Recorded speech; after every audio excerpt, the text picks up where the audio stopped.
와, 이게 정말 가능한 일이라고.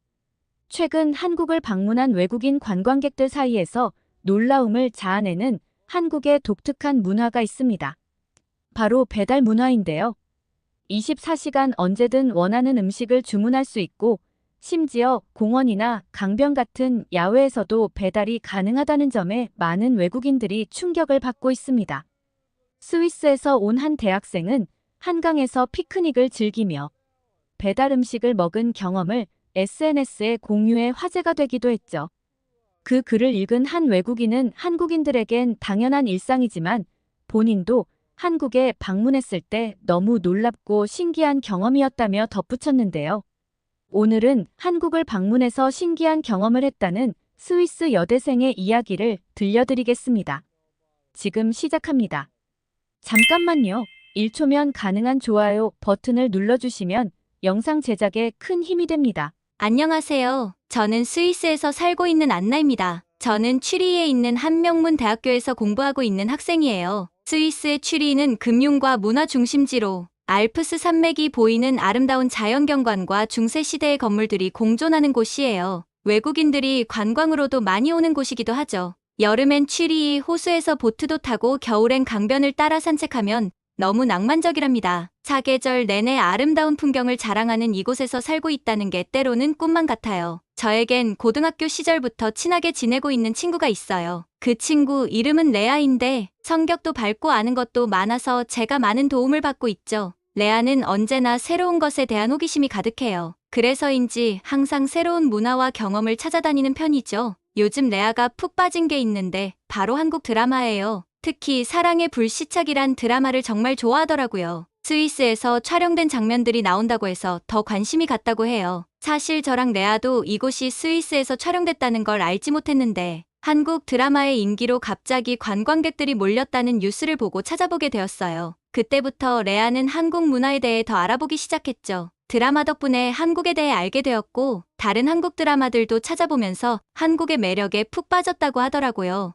레아는 매일 새로운 한국 드라마나 예능 프로그램, K-팝에 대해 이야기하곤 했어요. 처음에는 그저 일시적인 관심일 거라고 생각했는데 시간이 지날수록 레아의 열정은 더 커져만 갔어요. 그러던 어느 날 레아가 이번 여름방학에 계획이 있냐고 묻는 거예요. 저는 딱히 계획한 게 없어서 없다고 말했죠. 그러자 레아가 이번 여름방학에 해외여행을 함께 가보자고 말하더라고요. 저는 너무 좋았어요. 작년에도 레아와 해외여행으로 프랑스에 다녀왔는데 정말 좋았거든요. 사실 프랑스는 스위스와 국경을 접하고 있기도 하고 접근성도 좋아서 큰 부담 없이 다녀왔었죠. 저는 작년 레아와의 여행이 너무 좋았기에 좋다고 말했고 혹시 생각해둔 나라가 있는지 어디 가고 싶은 나라가 있냐고 물었어요. 그런데 레아는 뜻밖의 대답을 꺼내더라고요. 바로 한국이라고 말하는 거예요. 스위스에서 한국은 직항으로 가도 11시간에서 12시간이 걸리고 만약 경유를 한다면 20시간 넘게 걸릴 정도로 먼 나라잖아요. 저는 너무나 당황했습니다. 사실 한국 드라마를 보기 이전까지만 해도 한국이라는 나라에 대해 잘 알지 못했거든요. 아시아의 작은 나라일 뿐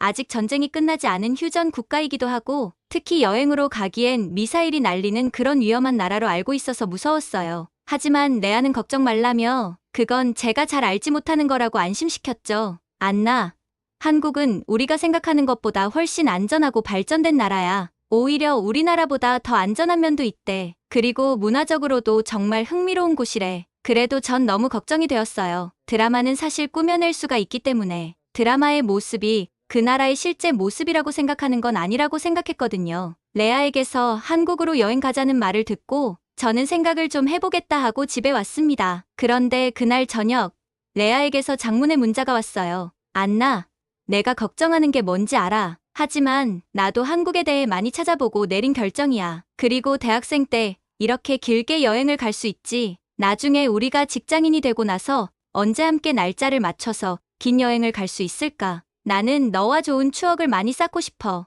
내가 SNS나 인터넷을 통해 한국에 대해 알아보았을 때 한국은 여성 혼자 밤거리를 돌아다녀도 될 만큼 치안이 좋고 맛있는 것도 많대. 게다가 드라마에 나온 아름다운 곳도 많아서 이번에 함께 한다면 좋은 경험이 될 것 같아. 그리고 한국은 IT 강국이라 인터넷도 엄청 빠르고 대중교통도 정말 편리하대. 우리가 경험해보지 못한 새로운 문화를 접할 수 있는 기회야. 한번 생각해보고 연락 줘. 저는 레아의 문자를 받고 깊은 고민에 빠졌습니다. 레아는 저보다 아는 것도 많고 신중한 편이라 즉흥적으로 한국으로 가자고 하진 않았을 거예요. 레아도 많이 생각해보고 저에게 제안했을 것이라 생각했어요. 그리고 레아의 말대로 우리가 대학생일 때 아니면 언제 이런 긴 여행을 갈 수 있을까 하는 생각이 들었어요. 새로운 문화를 경험하는 것도 좋은 기회가 될 것 같았고, 무엇보다 제가 가장 신뢰하는 친구와 함께라면 어떤 곳이든 즐거울 것 같았죠. 결국 저는 그날 저녁 레아에게 함께 가자라고 문자를 보냈습니다. 저희는 그날 이후 다시 모여 비행기표를 예매하고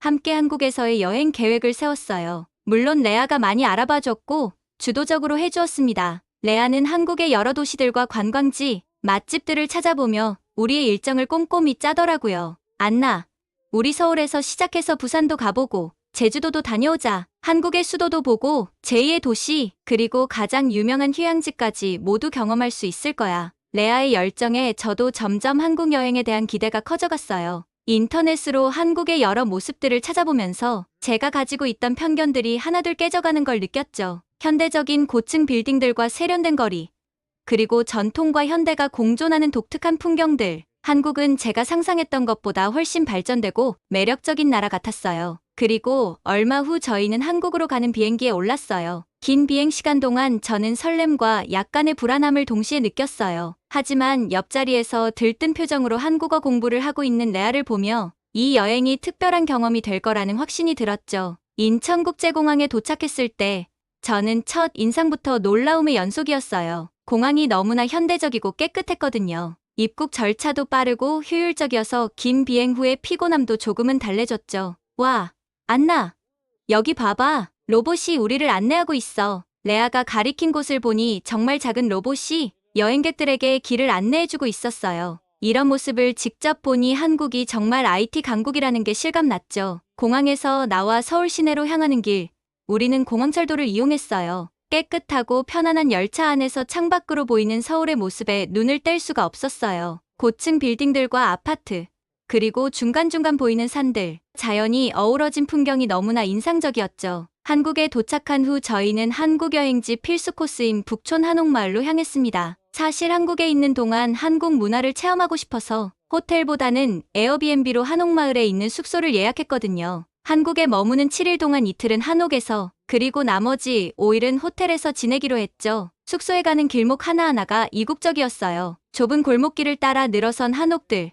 그리고 그 사이로 보이는 현대적인 건물들이 만들어내는 독특한 풍경에 눈을 뗄 수가 없었어요. 집들도 너무 예뻐서 걸음을 멈추고 사진을 찍느라 시간 가는 줄 몰랐답니다. 우리가 묵을 한옥 게스트하우스에 도착했을 때 저는 입이 떡 벌어졌어요. 외관은 전통적인 한옥 그대로였지만 내부는 현대적인 시설과 완벽하게 조화를 이루고 있었거든요. 안나, 이거 봐. 여기 화장실에 비데가 있어. 레아의 외침에 저도 화장실로 달려갔어요. 정말이지 화장실 변기에 비데가 달려 있었고 심지어 버튼도 여러 개 있더라고요. 물 온도부터 수압까지 조절할 수 있다는 게 너무 신기했어요. 스위스에서는 보기 힘든 광경이었죠. 숙소는 문고리부터 방 안의 도자기들까지 하나하나 예뻤고 방 안에서 나오는 은은한 나무향까지 정말 기대 이상이었어요. 현대적인 편의시설과 전통적인 분위기가 완벽하게 어우러진 이곳에서의 숙박이 벌써부터 기대되더라고요. 짐을 풀고 잠시 쉬고 있는데 핸드폰으로 알림음이 들리더라고요. 레아가 알려준 대로 한국에 오기 전에 미리 메신저 어플을 깔아뒀거든요. 알고 보니 숙소 주인분께서 보내신 메시지였어요. 웰컴티가 준비되어 있으니 나오라고 하시더라고요. 우리는 호기심에 밖으로 나갔어요. 한옥 특유의 나무바닥에 앉아있으니 마치 타임슬립한 것 같은 기분이 들었죠. 그런데 그 순간 주인분께서 노트북을 들고 오시더니 우리에게 와이파이 비밀번호를 알려주시는 거예요. 전통 가옥에서 초고속 인터넷을 사용할 수 있다니 이게 바로 한국의 매력 아닐까요? 잠시 후 음료와 디저트가 나왔는데 한국의 전통 디저트 형식이었어요. 달달한 대추차와 곱게 빚은 한과 그리고 예쁜 화전까지. 특히 화전 위에 올려진 분홍꽃 잎이 눈을 사로잡았어요. 마치 작은 예술작품 같았죠. 와, 이거 정말 맛있다.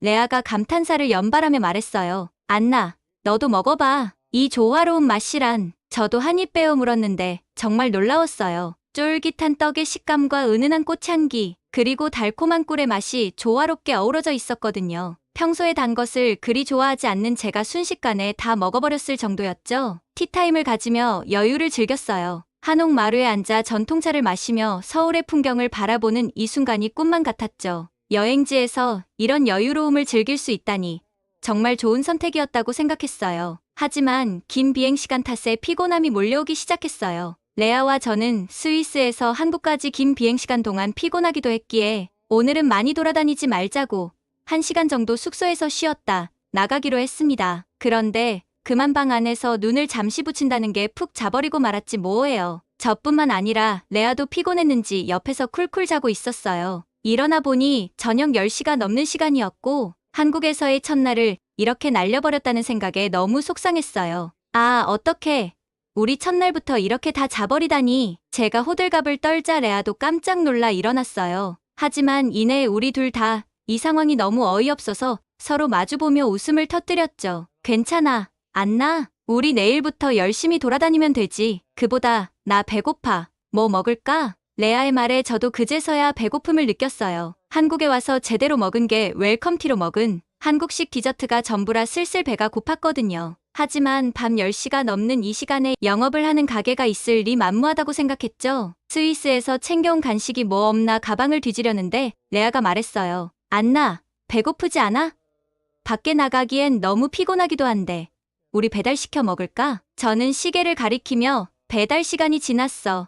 우리가 너무 늦게까지 잤잖아 라고 말했죠. 그러자 레아는 씩 웃으며 한국은 이 시간에도 배달이 가능하다고 말하더라고요. 저는 믿을 수 없었어요. 스위스는 대체로 음식 배달이 밤 10시가 되면 주문이 되지 않거든요. 그리고 배달되는 음식점도 많지 않아 음식 종류도 정해져 있답니다. 그런데 레아가 하는 말은 충격적이었어요. 한국에서는 치킨과 맥주를 같이 먹는 치맥이라는 게 유명한데 그걸 시켜 먹자고 하더라고요. 그것도 밤 10시가 넘은 시간에 말이에요. 레아는 자신 있게 숙소 매니저분께 가서 숙소에 치킨을 배달시키려고 하는데 도와달라고 말했습니다. 매니저분은 친절하게 웃으시며 스마트폰으로 배달 앱을 보여주셨어요. 저는 놀라움을 감출 수가 없었어요. 화면에는 수십 개의 치킨집이 나열되어 있었고 각 가게마다 다양한 메뉴들이 있었거든요. 매니저분은 우리를 위해 맛있는 치킨집을 추천해 주셨고 우리는 그분의 추천을 믿고 주문을 했어요. 그리고 얼마 지나지 않아 숙소로 정말 치킨과 맥주가 배달되었습니다. 그때 시간이 한국 시간으로 밤 11시가 넘는 시간이었을 거예요. 주문한 지 30분도 채 되지 않았는데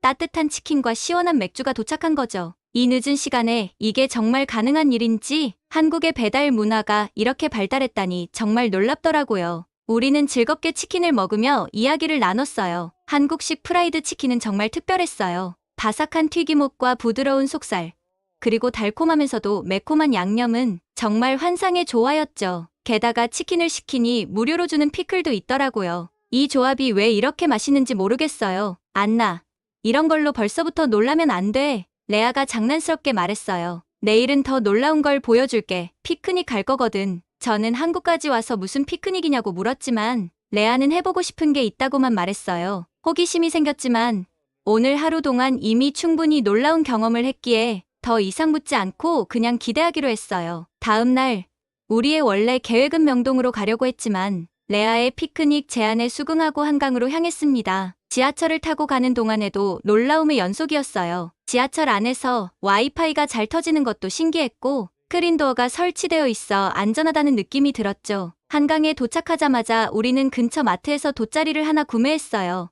레아가 이건 필수품이야 라고 말하더라고요. 스위스 취리히도 멋진 자연경관으로 유명하지만 한국의 한강도 아름다운 경치와 사람들도 많아서 활기찬 분위기가 좋더라고요. 저흰 그늘을 찾아 근처 마트에서 산 돗자리를 펴고 앉았어요. 강바람이 시원하게 불어와 정말 기분이 좋았죠. 캔맥주를 마시며 한강을 바라보고 있자니 마음이 편안해지는 걸 느꼈어요. 그러고 얼마 지나지 않아 핸드폰을 확인한 레아는 잠깐 어디 좀 다녀오겠다고 하더라고요. 저는 의아해하며 기다리고 있었죠. 그리고 그녀가 돌아왔을 땐 양손 가득 먹을 거로 가득했는데요. 이 짧은 시간에 이걸 다 사왔다고? 제가 놀라서 물었어요. 레아는 장난스럽게 웃으며 말했어요. 아니야. 사실 내가 해보고 싶었던 게 한강에서 음식을 배달시켜 먹는 거였어. 한국 여행을 찾아볼 때 아무것도 없는 허허벌판에서 음식이 배달된다는 이야기를 들었는데 그게 진짜 가능한 일인지 몰랐거든. 주소도 없는데 말이야. 그런데 정말 배달기사가 한강으로 배달시켜주는 거야. 믿기지 않아. 저는 입이 떡 벌어졌어요. 정말 그게 가능하다고? 어떻게 한 거야? 알고 보니 레아는 어제 제가 한국의 배달 문화에 놀라워하자 스위스에서 한국 여행 계획을 세울 때 봤던 한강 배달을 생각해냈고 숙소 매니저에게 미리 연락해서 메신저로 도움을 요청했던 모양이에요. 매니저님이 우리가 있는 곳의 위치를 설명해 주시고 배달 앱으로 주문을 도와주셨대요. 그리고 매니저님에게 연락받은 레아는 배달존이라고 불리는 곳에 가서 음식을 픽업해왔던 거예요. 저는 정말 입이 다물어지지 않았어요. 아니, 건물도 없고 나무와 풀밖에 없는데 어떻게 여기까지 음식이 배달되는 거야. 정말 한국이라는 나라가 놀라웠어요. 레아도 자기도 인터넷으로 볼 땐 긴가민가 했는데 실제로 경험해보니 자기도 놀랐다고 했죠. 안나, 이게 바로 한국의 서비스 문화래. 고객 편의를 최우선으로 생각한다고 하더라고. 그리고 레아가 주문한 음식의 포장을 뜯고 하나하나 맛보기 시작했어요. 레아는 한국에서 유명한 음식이라는 김밥과 떡볶이를 주문했다고 했어요. 떡볶이는 처음에는 조금 맵긴 했지만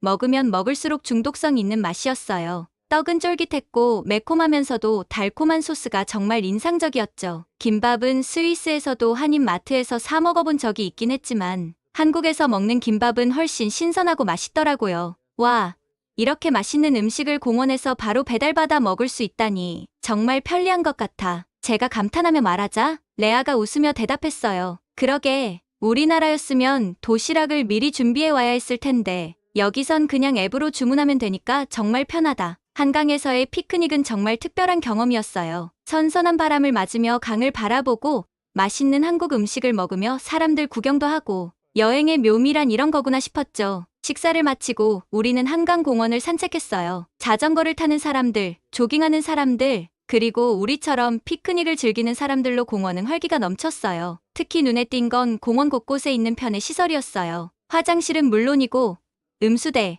자전거 대여소, 심지어 야외 운동기구까지 있더라고요. 안나, 저기 봐. 노트북 들고 일하는 사람도 있어. 레아가 손가락으로 가리켰어요. 정말 한 남성이 나무 그늘 아래 앉아 노트북으로 작업을 하고 있었어요. 옆에는 테이크아웃 커피도 있더라고요. 레아가 설명해주길, 한국은 공공 와이파이가 잘 되어 있어서 이렇게 야외에서도 일을 할 수 있다고 해요. 게다가 배터리가 떨어질 걱정도 없다고 했죠. 공원 곳곳에 휴대폰 충전기가 비치되어 있다는 사실에 우리는 또 한 번 놀랐습니다. 이렇게 세세한 편의시설까지 갖추고 있다니 정말 대단하다는 생각이 들었죠. 한강에서의 특별한 경험을 뒤로하고 우리는 숙소로 돌아왔어요. 하루 종일 새로운 것들을 보고 경험하느라 피곤했지만 너무나 즐겁더라고요. 숙소로 돌아오는 길에 우리는 계속 이야기를 나눴어요. 레아가 오늘 하루가 어땠냐고 물었을 때 저는 정말 믿을 수 없을 만큼 놀라웠다고 대답했죠. 특히 한국의 배달 문화와 편의시설이 정말 대단하다고 하니 레아는 활짝 웃으며 내일은 더 재미있을 거라고 하더라고요. 제가 내일은 어디로 가냐고 묻자 레아는 우리의 다음 목적지가 부산이라는 걸 알려주었어요. 저는 부산에 대해 잘 모르지만 어떤 곳일지 너무 기대가 되더라고요. 레아는 장난스럽게 윙크하며 부산에서 우리가 어떤 놀라운 경험을 하게 될지 내일 가서 직접 확인해 보자고 했어요. 그렇게 이야기를 나누며 우리는 들뜬 마음으로 숙소에 도착했어요. 다음 날 부산 여행을 앞두고 빨리 잠들어야 한다는 생각에 서둘러 씻고 잠자리에 들었죠. 눈을 감으니 하루 동안 경험한 모든 놀라운 일들이 계속 머릿속을 맴돌더라고요. 한국에서의 첫날부터 이렇게 놀랍고 신기한 경험을 하니 앞으로 남은 여행은 또 어떤 모습일지 정말 기대가 되었죠. 부산에서 겪은 놀라운 일은 다음에 또 들려드릴게요. 기대해주세요. 오늘은 스위스 여대생의 한국 여행기였습니다. 한국에 발달된 배달 문화와 편의시설, 그리고 전통과 현대가 공존하는 독특한 매력에 놀란 그녀의 경험이 인상적이었습니다. 특히 한강에서 즐긴 피크닉과 예상을 뛰어넘는 배달 서비스 무료 와이파이 등 우리에게는 평범한 일상이지만 엘레나와 같은 외국인들에게는 특별하고 놀라운 경험으로 다가왔다는 사실이 매우 신선했습니다. 안나가 부산에서 어떤 새로운 경험을 했는지 다음 이야기가 정말 기대가 됩니다. 외국인들이 부산에 가면 어디를 꼭 경험하면 좋을지 여러분의 의견을 댓글로 남겨주세요.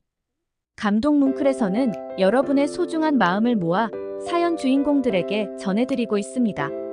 여러분 주변에 감동적이거나 재미있는 실제 사연들을 제보받고 있으니 언제든 저희 공식 메일로 제보해주세요. 여러분이 보내주신 사연이 다음 영상의 주인공이 될 수 있습니다.